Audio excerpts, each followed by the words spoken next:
ಪರಮೇಶ್ವರ ಮಾಡೋದೆಲ್ಲ ಅವಾಂತರ. ಯಾರು ಈ ನಡುವೆ ಸಾಲ ಕೇಳೋರು ಜಾಸ್ತಿ ಆಗ್ಬಿಟ್ಟಿದ್ದಾರೆ ಕಣೆ. ನಮ್ಮನೆಗೂ ಫೋನ್ ಮಾಡ್ತಾನೆ ಇರ್ತಾರೆ. ಎಷ್ಟೇ ಪರಿಚಯ ಇರ್ಲಿ, ಆತ್ಮೀಯರಾಗಿರ್ಲಿ, ಬಡ್ಡಿ ಇಲ್ದ ಸಾಲ ಕೊಡ್ಲೇಬಾರ್ದು. ನಿನ್ನೆ ನನ್ ಪತಿ ಪರಮೇಶ್ವರ ಕವನ ಓದಾಗಿಂದ ನಂಗೆ ಯಾವ್ದ್ರಲ್ಲೂ ಆಸಕ್ತಿನೇ ಇಲ್ಲ ಕಣೆ ವೈಶಾಲಿ. ನನ್ ಪತಿ ಪರಮೇಶ್ವರ ಕವನ ಬರೆಯೋದಕ್ಕೆ ಬೇರೆ ಹೆಂಗಸರು ಸ್ಫೂರ್ತಿ ಆಗ್ತಾ ಇದ್ದಾರೆ. ನಾನ್ ಯಾರಿಗ್ ಸ್ಫೂರ್ತಿ ಆಗ್ಲೆ? ಪಾರು, ಪಕ್ಕದ ಮನೆ ರಾಮಣ್ಣನ ಹೆಂಡತಿ ಸುಂದ್ರಿ ಅಂತ ಗಾದೆನೇ ಇದೆ ಕಣೆ. ಇದು ಸುಮಾರು ಜನ ಗಂಡಸರಿಗೆ ಅನ್ವಯ ಆಗುತ್ತೆ. ನೀನ್ ಎಷ್ಟು ಸುಂದರವಾಗಿದ್ಯಾ ಅಂತ ಬೇರೆ ಗಂಡಸರು ಗೊತ್ತು. ನಿನ್ನ ಹೋಗ್ಲಿ ಕವನ ಬರೆಯೋರ್ನ ಹುಡುಕೆ. ಅವ್ರು ಎಲ್ಲೇ ಇರ್ತಾರೆ, ಹೇಗೆ ಹುಡುಕ್ಲಿ? ಪಾರು, ನನ್ನ ಹೋಗ್ಲಿ ಕವನ ಬರೆದ್ರೆ ಕಮ್ಮಿ ಬಡ್ಡಿ ಸಾಲ ಕೊಡ್ತೀನಿ ಅಂತ ಅನೌನ್ಸ್ ಮಾಡು. ಸರಿ, ಕವನ ಚೆನ್ನಾಗಿದ್ರೆ ಬಡ್ಡಿ ಕಡಿಮೆ. ಈಗಲೇ ಫೋನ್ ಮಾಡಿ ನನ್ನ ಹೋಗ್ಲಿ ಕವನ ಬರೆದ್ರೆ ಬಡ್ಡಿಲ್ ರಿಯಾಯಿತಿ ಅಂತ ಹೇಳ್ಬಿಡು. ಅಲ್ಲಿ ನೋಡು ಪಾರು, ಇಲ್ಲಿ ನೋಡು ಪಾರು, ಎಲ್ಲೆಲ್ಲಿ ನೋಡಿದರು ಪಾರು ಪಾರು. ನೀನು ನೋಡಲು ಸಕ್ಕರೆ ಜಾರು, ನೀನು ನಡೆಯಲು ಅಣ್ಣಮ್ಮನ ತೇರು. ಒಂದ್ ನಿಮಿಷ ಒಂದು ಪಕ್ಕದಲ್ಲಿ ಕೂರು. ಎಷ್ಟಿತ್ತು ಸಾಲ? 20,000. ಎಷ್ಟು ಪರ್ಸೆಂಟ್ ಬಡ್ಡಿ? 1%. ಅಲ್ಲ, ಬಡ್ಡಿ ಕೊಡ್ಬೇಕು ಅಂತ ಹೇಳಿದ್ರೆ ಅಯ್ಯೋ, ಅಸಲೇ ಗ್ಯಾರಂಟಿ ಇಲ್ಲ, ಇನ್ ಬಡ್ಡಿ ಯಾರೇ ಕೊಡ್ತಾರೆ? ಅವ್ರು ಸುಮ್ನೆ ಬಿಡ್ತಾರ? ವಸೂಲಿ ಮಾಡಕ್ ಬಂದೇ ಬರ್ತಾರೆ. ಹಂಗೇನಾರು ವಸೂಲಿ ಮಾಡಕ್ ಬಂದಾಗ ಇನ್ನೂ ಒಂದೆರಡು ಕವನ ಬಿಟ್ರೆ ಮುಗ್ದು ಹೋಯ್ತು. ಅಸಲೇ ಮರ್ತು ಬಿಡ್ತಾರೆ. ಲೇ ಪರಮ, ಅವನಿಗೆ 20,000, ಇವನಿಗೆ 20,000 ನುಣ್ಣು ಬೋಳಿಸ್ಬಿಡ್ತಾರ ಕಣ. ಬಸೋಟಿ ಬುಪ್ಪ, ಮನೆ ಮನೆಗಳ ದೀಪ, ದಾರಿ ತೋರ್ಸೋ ದಾರಿ ದೀಪ. ನಮಸ್ಕಾರ, ನಾನು ರಾಜ್ ಕವಿ ಅಂತ. ಪಾರ್ವತಿ ಅಂದ್ರೆ ನೀವೇ ಅಲ್ವಾ? ಹೌದು, ನಾನೇ. ನಿಮ್ಮ ಮುಖದಲ್ಲಿ ಆ ಕಳೆ ಇದೆ. ನಿಮ್ಮ ಮುಖ ನೋಡ್ತಿದ್ದಾಗನೇ ಕವನ ಬರೆದು ಬಿಡ್ಬೇಕು ಅನ್ಸುತ್ತೆ. ಈಗಾಗ್ಲೇ ನಾನು ನಿಮ್ ಬಗ್ಗೆ ಸಾಕಷ್ಟು ಕವನಗಳನ್ನ ಬರ್ದಿದ್ದೀನಿ. ನೀವು ಹೂ ಅಂದ್ರೆ ವಾಚನ ಮಾಡ್ಬಿಡ್ತೀನಿ. ಓದಿ ಕವನ ಚೆನ್ನಾಗಿದ್ರೆ ಸಾಲ ಕೊಡ್ತೀನಿ. ದನ ದನ ದನ ದನ ತದೀಂ ಬಂದಳು ಪಾರ್ವತಿ ತದೋಂ. ನವಿಲಿಗೆ ನಾಚಿಗೆ ಚಂದ್ರನಿಗೆ ಹೆದರಿಕೆ, ನವಿಲಿಗೆ ನಾಚಿಗೆ ಚಂದ್ರನಿಗೆ ಹೆದರಿಕೆ, ಬಂದಳು ಸುಂದರಿ ಪಾರ್ವತಿಯು ದನ ದನ ದನ ದನ ತದೀ.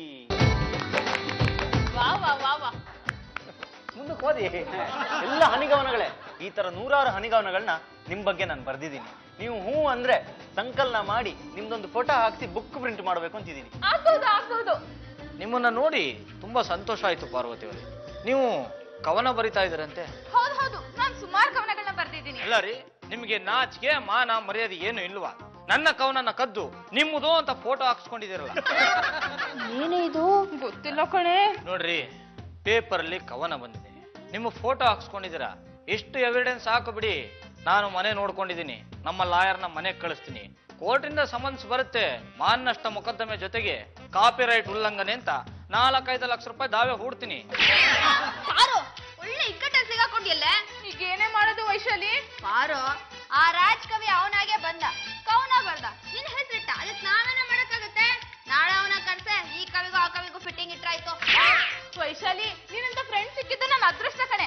ಅದಕ್ಕೆ ನನ್ನ ಪತಿ ಪರಮೇಶ್ವರ ನಿನ್ನ ಪಿನ್ನು ಅನ್ನೋದು. ಏನಮ್ಮ ಇಬ್ರು ಟೆನ್ಷನ್ ಇದ್ದಾಗಿದೆ? ಇಬ್ರು ಮುಖನ ತಪ್ಪಗಾಗಿದೆ. ರೀ, ನಾನೊಂದ್ ದೊಡ್ಡ ಸಮಸ್ಯೆಗೆ ಸಿಕ್ಕಾಕೊಂಡ್ಬಿಟ್ಟಿದ್ದೀನಿ. ಏನ್ ಮೇಡಮ್ ನವ್ರೆ? ಅದೇ, ನನ್ನ ಹೆಸರಲ್ಲಿ ಕವನ ಬರೆದು ಹೋಗ್ಲಿದ್ರೆ ಸಾಲ ಕೊಡ್ತೀನಿ ಅಂತ ಹೇಳಿದ್ದೆ. ಹೌದೌದು, ನಾವು ನೋಡಿದ್ವಲ್ಲ, ಯಾರು ಕೆಟ್ಟ ಕೆಟ್ಟ ಕವನಗಳನ್ನ ಬರ್ಕೊಬಂದು ಓದ್ತಾ ಇದ್ರು. ಅದ್ಯಾರೋ ರಾಜಕವಿ ಅಂತೆ, ಪಾರು ಹೆಸರು ಕವನ ಬರೆದು ಪ್ರಿಂಟ್ ಮಾಡಿಸ್ಬಿಟ್ಟಿದಾರ. ಲೇ ಪೂಟ್ಲಾಯ್ರಿ, ನೀನ್ ಯಾವ್ದೋ ಬಂಗಾಳಿ ಕೇಸ್ ಬಗ್ಗೆ ಹೇಳ್ತಾ ಇದ್ದಲ್ಲ, ಯಾವ್ದು? ಆ ಬಂಗಾಳಿ ಕವಿ ಕೃತಿ ಚೌರ್ಯ ಮಾಡಿದವರಿಂದ 1 ಲಕ್ಷ ರೂಪಾಯಿ ಪೀಕ್ಸಿದಾನೆ. ಈಗ ಏನ್ರಿ ಮಾಡೋದು? ನೋಡಮ್ಮ, ನಾನ್ ನಿನ್ ಬಗ್ಗೆ ಕವನ ಬರ್ದು ಹೊಗಳಿಲ್ಲ ಅಂತ ಹೇಳಿ ನೀನು ಕಂಡ್ಕಂಡವ್ರ ಕೆಲೆಲ್ಲ ಹೊಗಳ್ಸ್ಕೊಂಡಿದ್ಯಾ. ನೋಡು, ಯಾವತ್ತು ದುಡ್ಡು ಕೊಟ್ಟು ಹೊಗಳ್ಸ್ಕೊಂಬಾರ್ದು. ಬೆಣ್ಣೆ ಕಾಯಿಸಿ ತುಪ್ಪ ಮಾಡಿದ್ದಾಗಿದೆ, ತುಪ್ಪ ಕಾಯಿಸಿ ಬೆಣ್ಣೆ ಮಾಡಕ್ ಆಗಲ್ಲ. ಈ ರಾಜಕವಿಗಳೇ, ಹೇಳಿ ಸೋಮ ಕವಿಗಳೇ.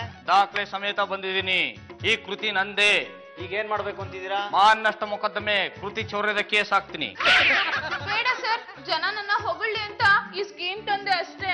ಕಂಡ ಗಂಡಸರೆಲ್ಲ ಬಂದು ನಿಮ್ಮನ್ನ ಹೋಗ್ತಾ ಇದಾರಲ್ಲ, ನಿಮಗೆ ನಾಚಿಕೆ ಆಗಲ್ವಾ? ಒಳ್ಳೆ ಪ್ರಶ್ನೆನೇ ಆಂಟಿ. ಮಾಮನ್ ಕಡೆ ಹೋಲಿಸ್ಕೊಂಡ್ರೆ ನಡೀತೈತಿ, ಕಂಡ್ಕೊಂಡ್ರ ಕಡೆ ಯಾಕೆ ಹೋಲಿಸ್ಕೋಬೇಕೆ? ಈಗ ಅದನ್ನೆಲ್ಲ ನಾನು ಬಿಟ್ಬಿಟ್ಟಿದ್ದೀನಿ ಕಣ. ಒಂದು ಕೆಲಸ ಮಾಡಿ, ಇನ್ನು ಮೇಲೆ ನನ್ನನ್ನ ಹೊಗಳಿ ಕವನ ಬರೆದವ್ರಿಗೆ ಸಾಲ ಕೊಡಲ್ಲ, ಕವನ ಬರೆಯವ್ರನ್ನ ಮನೆಗೆ ಸೇರ್ಸಲ್ಲ ಅಂತ ಮುಚ್ಚಳಿಕೆ ಬರೆದ್ಬಿಡಿ. ಅಯ್ಯೋ, ಈಗ ನಾನು ಏನ್ ಮಾಡ್ಲಿ? ಕೇಳ್ತಿದಾರಲ್ಲ, ಬರ್ಕೊಟ್ಬಿಡಿ, ನಾವು ಹೊರಟೋಗ್ಬಿಡ್ತೀವಿ. ವೈಶಾಲಿ, ಬರ್ಕೊಟ್ಬಿಡು ಪಾರು. ಬನ್ರ ಈ ಕಡೆ. ಏನ್ರಿ ಈ ವೇಷ? ಅದನ್ನ ಈ ರಾಜಕವಿ ಕೇಳಮ್ಮ. ಯಾರಿ ರಾಜಕವಿ? ನೀನು ಕಂಡವ್ರ ಕೈಲಿ ಹೊಗಳ್ಸ್ಕೊತೀಯಲ್ವಾ, ಅದನ್ನ ಬಿಡಿಸ್ಬೇಕು ಅಂತ ಬಂದಿರೋ ನಿನ್ ಪತಿ ಪರಮೇಶ್ವರ.